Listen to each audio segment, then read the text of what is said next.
नमस्कार दोस्तों, मैं रोहित आप सभी का बहुत बहुत स्वागत करता हूं आपके अपने YouTube चैनल पर।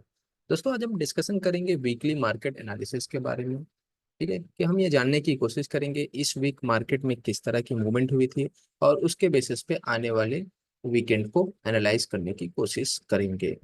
तो चलते हैं दोस्तों, बिना समय गवाए। आज मैं कुछ स्टॉक्स के बारे में भी डिस्कशन करूंगा।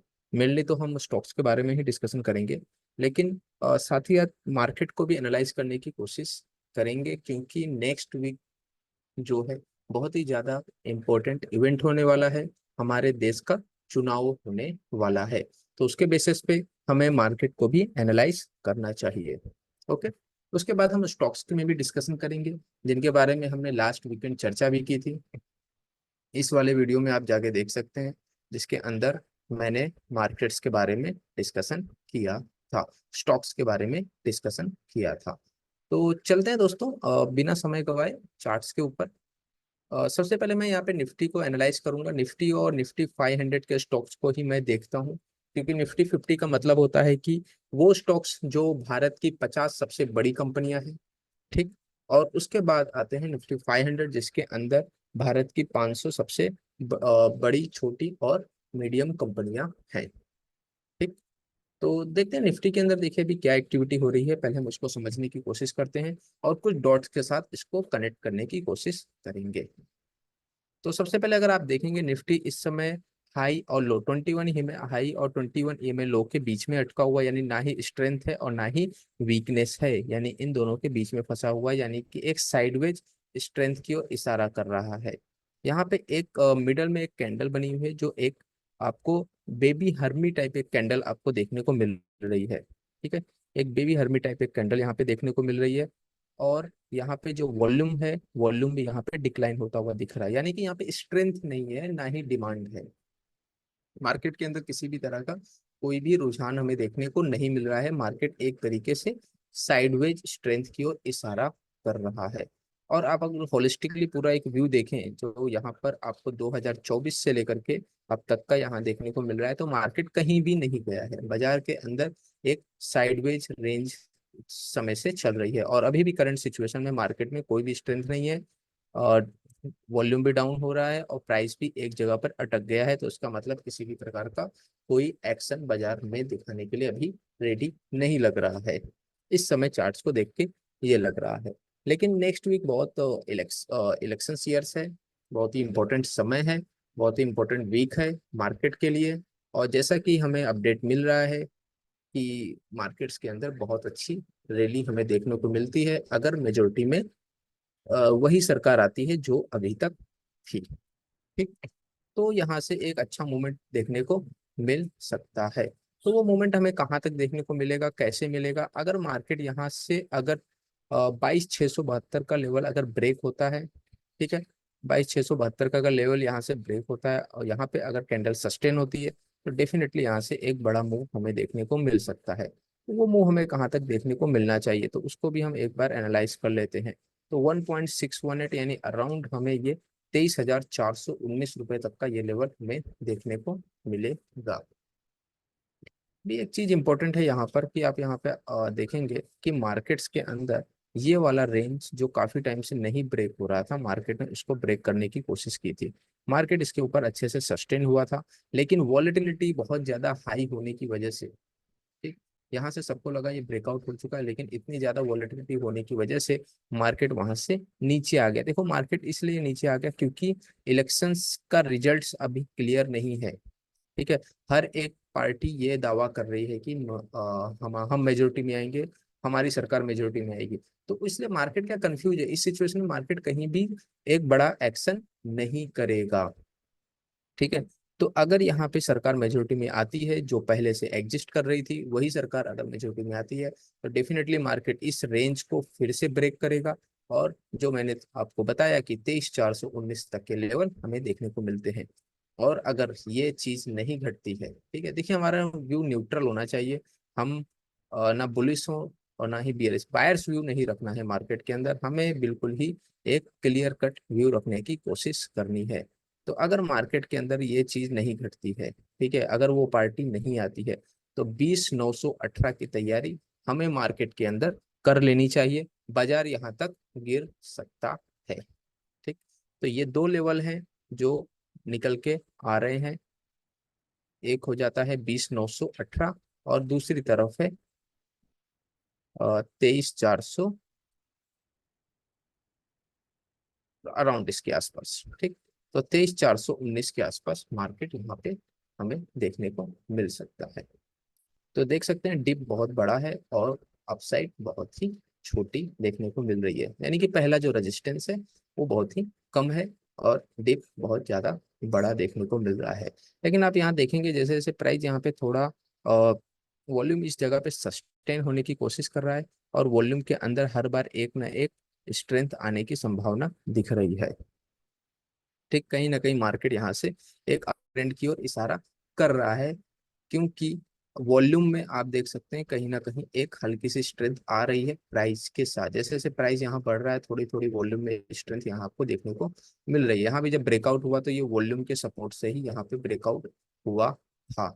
ठीक, लेकिन ये इलेक्शंस के जो रिजल्ट्स हैं वो क्लियर ना होने से प्राइस यहाँ से डिप कर गया। तो चलते हैं थोड़े और डाटा पॉइंट्स देखने की कोशिश करते हैं, एफआई और डीआई की एक्टिविटी देखते हैं।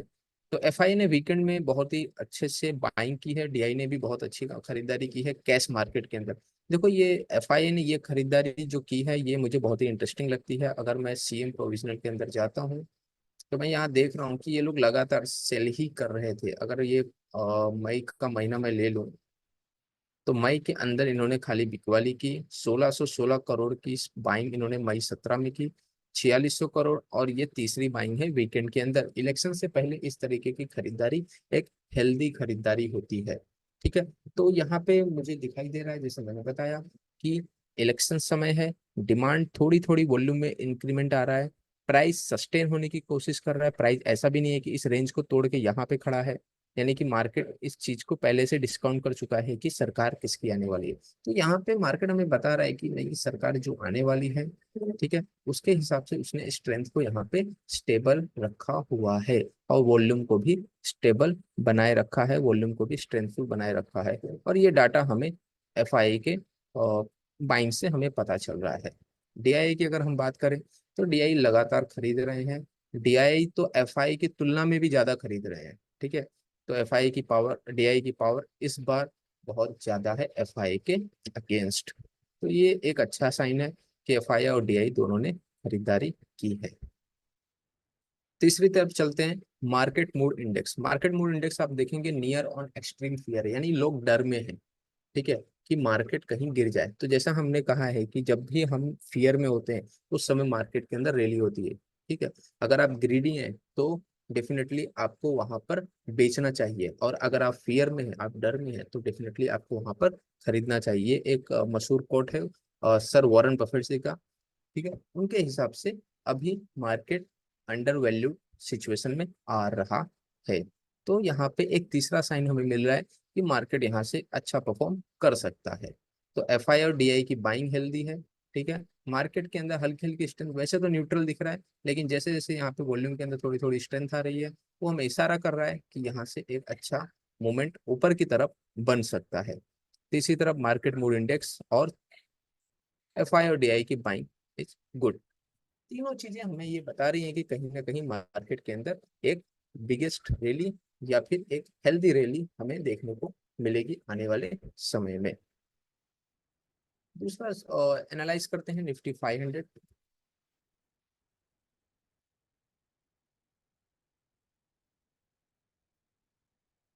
तो निफ्टी 500 की सेम सिचुएशन से आप यहाँ पे देखेंगे एक ड्रैगन फ्लाई दोजी टाइप की एक सिचुएशन यहाँ बनी हुई है। यहाँ भी ड्रैगन फ्लाई दोजी बना था, यहाँ भी ड्रैगन फ्लाई दोजी बना था, यहाँ भी ड्रैगन फ्लाई दोजी बना था।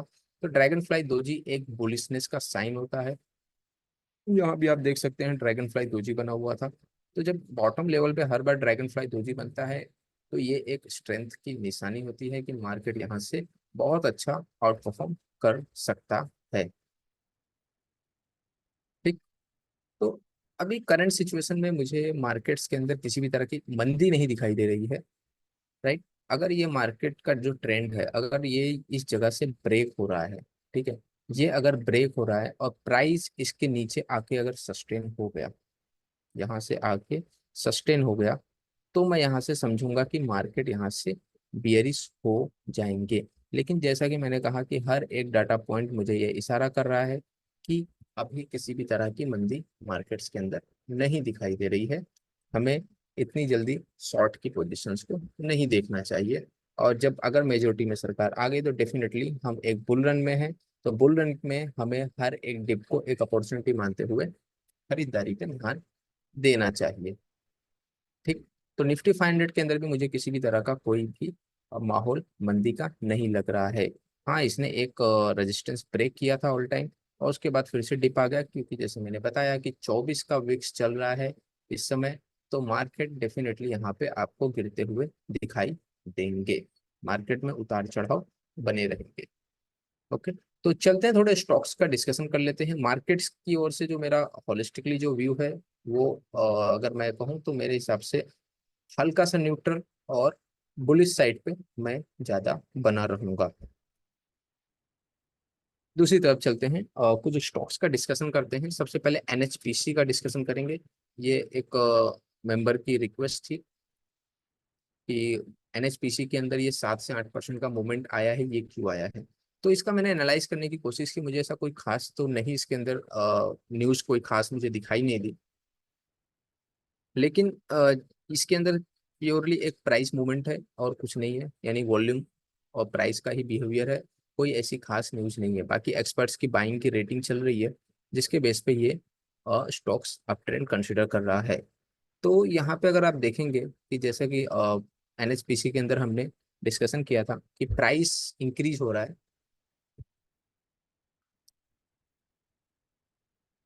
कि प्राइस यहाँ से आपका बढ़ रहा है और वॉल्यूम भी आपका इंक्रीज हो रहा है। इसका मतलब है कि आपकी इंक्रीजिंग डिमांड है। ठीक। जब ये प्राइस यहाँ पे डिप कर रहा था, तो यहाँ पे जैसे कि जो इस कॉन्सेप्ट को समझते हैं, वो इस जगह पे क्या कर रहे थे, और खरीदने की कोशिश कर रहे थे। लेकिन जैसे ही इसने स्ट्रेंथ को यहाँ ब्रेक किया, तो वो अपनी पोजीशंस को कवर करने लगे।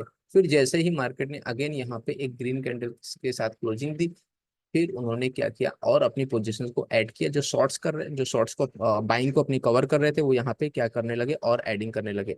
फिर से मार्केट ने हल्का सा डिप दिया, थोड़ी पोजीशन और उन्होंने क्लोज करने की कोशिश की। ठीक। फिर अगेन जैसे मार्केट यहाँ से बढ़ना स्टार्ट करते हैं, और वैसे ही उन्होंने और पोजीशंस को यहाँ पर ऐड करना शुरू कर दिया।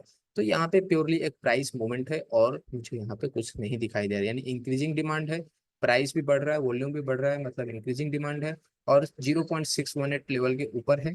तो इसका मतलब है कि स्ट्रेंथ है, स्ट्रेंथ मजबूत है, और 21 में हाई के ऊपर चल रहा है, तो स्ट्रेंथ मजबूत है। हाँ, एक डाटा मुझे बहुत ही अच्छा मिला एनएचपीसी को लेकर के, वो मैं डिस्कशन कर देता हूँ। एनएचपीसी को लेकर के मुझे ये जो डाटा मिला है कि 58% की डिलीवरी बेस्ड बाइंग हुई है। ठीक।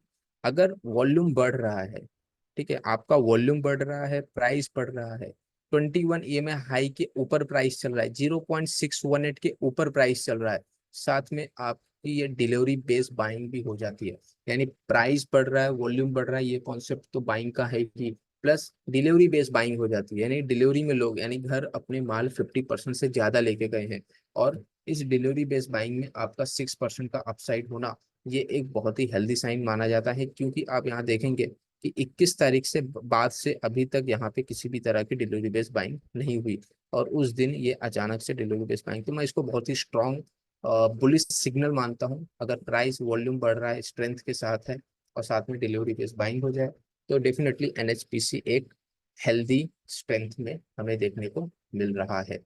तो कहाँ तक के ये इसमें ट्रेंड हमें देखने को मिल सकता है, कहाँ के इसमें लेवल आने वाले समय में हमें देखने को मिलने चाहिए, तो उसको हम एक बार देख लेते हैं। तो अराउंड इसके अंदर 142 तक के लेवल हमें आने वाले समय में हमें देखने को मिलेंगे। स्ट्रेंथ को अगर हम एक बार और कैलकुलेट करते हैं, तो यहाँ से अगर आप देखेंगे, तो ये ओवर स्ट्रेंथ तो नहीं है, मतलब न्यूट्रल है, न्यूट्रल स्ट्रेंथ है, लेकिन स्ट्रेंथ में है, 21 में हाई के ऊपर है, और ट्रेंड लाइन भी इन दोनों के मिड के आसपास आ रही है। तो definitely stocks healthy bullish sign दिखा रहा है। चलते हैं अगले स्टॉक्स की ओर। अगला स्टॉक है अदानी का। अदानी एंटरप्राइज के बारे में मैंने एक वीडियो भी अपलोड किया था। अगर आप देखना चाहें तो उस पहले वीडियो को आप देख लीजिए। उसके बाद ये स्विंग व्यू जो अदानी एंटरप्राइज पे था, उसको आप डेफिनेटली देखिए। उसके बाद इस व्यू को आप आकर देखिएगा उसके अंदर मैंने क्या कहा था। मैंने उसमें बताया था कि एक करेक्टिव पैटर्न है, ट्रेड लाइन का ब्रेकआउट हो रहा है, वॉल्यूम भी बढ़ रहा है, और वॉल्यूम बढ़ रहा है, प्राइस बढ़ रहा है, इसका मतलब इंक्रीजिंग डिमांड है। 0.618 के ऊपर है, 21 ईएमए हाई के ऊपर है, इसका मतलब स्ट्रेंथ मजबूत है। ठीक है, 21 ईएमए का जो ट्रेड लाइन का भी ब्रेकआउट हो रहा है, ट्रेड लाइन के ऊपर चल रहा है, तो इसका मतलब है कि स्ट्रेंथ बहुत ज्यादा पॉजिटिव है। और यहाँ से मार्केट जब डिप करने लगा तो मुझे कुछ मैसेज आने लगे थे कि क्या करें, ये तो डाउन हो रहा है, नीचे आ रहा है। मैंने कहा इस समय मैं ये देख रहा हूँ कि स्ट्रेंथ में है, तो डेफिनेटली मैं डिप में खरीदने की कोशिश करूंगा। डिप में मैं और बाइंग करने की कोशिश करूंगा, एडिंग के बारे में सोचूंगा। और ठीक वैसा ही हुआ, मार्केट ने यहाँ से एक पियर्सिंग टाइप पैटर्न फॉर्म किया और ऊपर की तरफ एक अच्छा मूवमेंट कर दिया। ठीक, इसके बारे में मैंने डिटेल में इसमें बताया हुआ है अदानी के स्विंग व्यू के अंदर, तो डेफिनेटली आप उस वीडियो को देखिए, उसके बाद आपको क्लियरिटी हो जाएगी। तो अभी भी प्राइस अप ट्रेंड में है, वॉल्यूम भी बढ़ रहा है, 0.618 के ऊपर है, 21 ईएमए हाई के ऊपर है। और यहाँ से अगर मैं ट्रेड लाइन को भी ड्रॉ करूँ क्रॉस वेरिफिकेशन के लिए, तो ये भी अभी भी अप ट्रेंड में दिख रहा है, यानी कि थोड़ा हाई स्ट्रेंथ है। तो आने वाले समय में या फिर नेक्स्ट वीक हमें अराउंड 3700 तक के लेवल इसमें देखने को मिल सकते हैं। तो इसमें हम अपनी नजर बना सकते हैं। अगला स्टॉक है कोल इंडिया।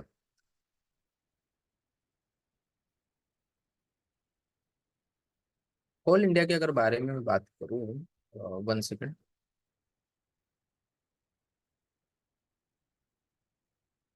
कोल इंडिया के अंदर अभी भी आप देखेंगे प्राइस बढ़ रहा है, वॉल्यूम बढ़ रहा है, इसका मतलब है कि इंक्रीजिंग डिमांड है। ट्रेड लाइन का ब्रेकआउट हुआ था, करेक्टिव पैटर्न है, और यहाँ पे इसने 21 ईएमए हाई के आसपास सपोर्ट लेकर के ऊपर की तरफ एक मूवमेंट कर दिया, तो एक पियर्सिंग टाइप मूवमेंट है, तो स्ट्रेंथ यहाँ बरकरार है। इसमें भी हम आने वाले समय में अच्छे लेवल देख सकते हैं, इसके अंदर किसी भी तरह का कोई मुझे डाउन साइडिंग नहीं दिखाई दे रहा है। ठीक, तो नेक्स्ट वीक के लिए मैं कुछ स्टॉक्स और मैंने कुछ आइडेंटिफाई किए हैं, मुझे लग रहा है उनके अंदर अच्छी मूवमेंट आने वाले समय में देखेगी।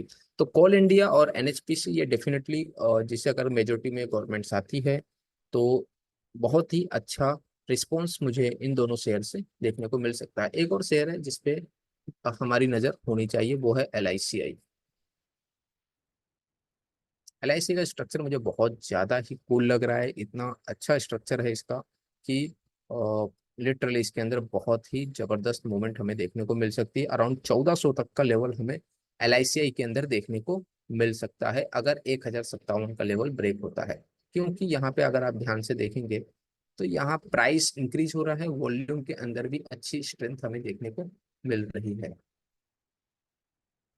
आप देख सकते हैं इस तरीके से वॉल्यूम के अंदर एक अच्छी स्ट्रेंथ यहाँ पे देखने को मिल रही है। और जैसे ही अगर ये 1057 को ब्रेक करता है तो डेफिनेटली यहाँ पे हमें इस पर नजर बना के रखनी चाहिए 1400 के लेवल के लिए। तो काफी अच्छा लग रहा है, क्योंकि चार्ट यहाँ पे देख सकते हैं ट्रेड लाइन का ब्रेकआउट हुआ, और जैसे ये प्राइस में ब्रेकआउट हुआ वॉल्यूम के सपोर्ट के साथ हुआ, और यहाँ पे आपका डिमांडिंग जोन आ गया।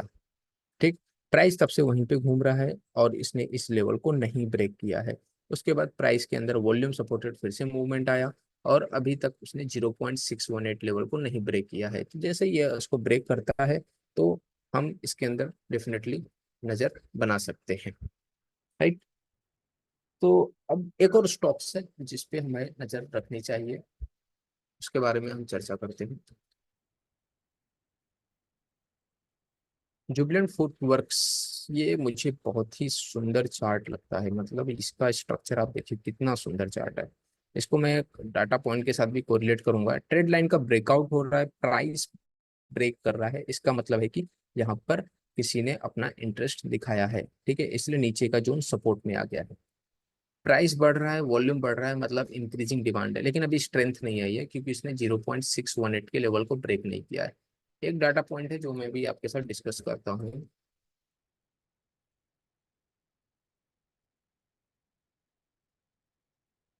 इसके अंदर हम चलेंगे और डीलिंग वाले सेक्शन में, यहाँ पे इनसाइडर में अगर हम जाते हैं तो यहाँ पे हमें दिख रहा है कि एसबीआई म्यूचुअल फंड ने खरीदे हैं 30 लाख शेयर्स। कितने? 30 लाख शेयर्स इन्होंने यहाँ पे खरीदारी की है जुबलेंट फूड के अंदर। तो कौन सी डेट को खरीदा है इन्होंने? 15 मई, इस डेट को। तो इस जोन के आसपास इन्होंने खरीदारी की है, और उसके बाद से मार्केट यहाँ से रॉकेट होता हुआ दिखाई दे रहा है। तो ट्रांजेक्शन डेट ओके 12, यस अप्रैल है। तो यहाँ पे ये वाली डेट है। यहाँ पे इन्होंने एसबीआई म्यूचुअल फंड ने इस जोन के आसपास खरीदारी की है और उसके बाद से प्राइस के अंदर एक अच्छा स्ट्रेंथ रहा है। तो अब इसको मैं अगर चार्ट्स को अगर इसके डॉट्स कनेक्ट करूँ तो एक करेक्टिव पैटर्न है। प्राइस बढ़ रहा है, वॉल्यूम भी बढ़ रहा है। ठीक है। जो ट्रेंड है वो ब्रेक हो चुका है, यानी प्राइस ने उस जो डाउन का ट्रेंड था उसको ब्रेक किया हुआ है विद एक इम्पोर्टेंट डॉट के साथ, जिसको एसबीआई म्यूचुअल फंड ने यहाँ पे 30 लाख शेयर्स की खरीदारी की है। तो एक इम्पोर्टेंट डॉट है हमारे पास, लेकिन स्ट्रेंथ अभी तक नहीं आई है, तो मैं स्ट्रेंथ का वेट करूंगा। जैसे स्ट्रेंथ यहाँ पे हमें 524 के ऊपर हमें देखने को मिलती है, तो इस डेफिनेटली मैं इस पे अपनी नजर बना के रखूंगा। तो जुबलेंट फूड भी हम आने वाले वीक्स में देख सकते हैं। एलआईसी पे खास नजर रखिए, कोल इंडिया, अदानी पे भी नजर रखिए, और साथ ही एनएचपीसी, यानी ये तीन स्टॉक्स जो पीएसयू स्टॉक्स हैं, इन पे आप अपनी खास नजर रखिए। जुबलेंट फूड वर्क्स पे भी अपनी नजर बनाकर रखिए। ठीक। तो ये था आज का वीकली मार्केट एनालिसिस। तो हॉले एक बार हम फिर से ब्रीफ में एक बार चर्चा कर लेते हैं कि ऑल ओवर मार्केट का जो व्यू है मुझे बिल्कुल ही न्यूट्रल, कम न्यूट्रल और ज्यादातर बुलिश साइड की ओर इशारा करता हुआ दिख रहा है। दूसरा पॉइंट, पीएसयूज के अंदर स्टॉक स्पेसिफिक जैसे हमने चर्चा की थी, वो सभी स्टॉक्स ने अच्छा परफॉर्म किया। ठीक। तीसरा पॉइंट है कि हम एनएचपीसी, कोल इंडिया और अदानी जैसे स्टॉक्स पे नजर रख सकते हैं। एलआईसीआई पे खास नजर रख सकते हैं। ठीक। और साथ ही जुबलेंट फूड पे भी अपनी नजर बना के रख सकते हैं। तो इन स्टॉक्स पे हमें अपनी नजर बनाकर रखनी चाहिए, इनके अंदर हमें हेल्दी परफॉर्मेंस देखने को मिल सकता है। तो आज के वीडियो में बस इतना ही था दोस्तों। आपको अच्छा लगा हो तो वीडियो जरूर शेयर और सब्सक्राइब और लाइक जरूर करिएगा। दोस्तों सब्सक्राइब जरूर करते रहिए। मैं ऐसी ही वीडियो आपके लिए बनाता रहूंगा। चार्ट्स के वीडियो अगर आपको पसंद है तो डेफिनेटली मुझे कमेंट करके बताइए। जितने ज़्यादा कमेंट्स आएंगे, जितने ज़्यादा लाइक आएंगे, उतना ही ज़्यादा मैं उत्साहित होऊंगा उस वीडियो को कंटिन्यू करने में। ठीक है। तो मिलते हैं दोस्तों, अपना ख्याल रखिए। जय हिंद, जय भारत।